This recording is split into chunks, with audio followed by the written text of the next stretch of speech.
এক ঘন্টা হয়ে গেছে আমি চা খাই মানে রাতে খেয়ে আমি বাড়ি আমি এই বিষয়ে দিই আমি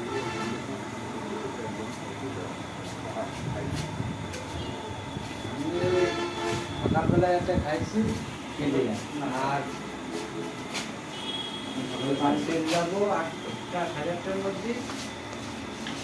বাড়িতে ঘুমাই দেবো তাও ভালো ওই কাজ থাকলে একটা বিষয় কাজ নেই খাওয়া বিজ্ঞানী লাভ কাজ আছে ওই তখন দিয়ে বসাবো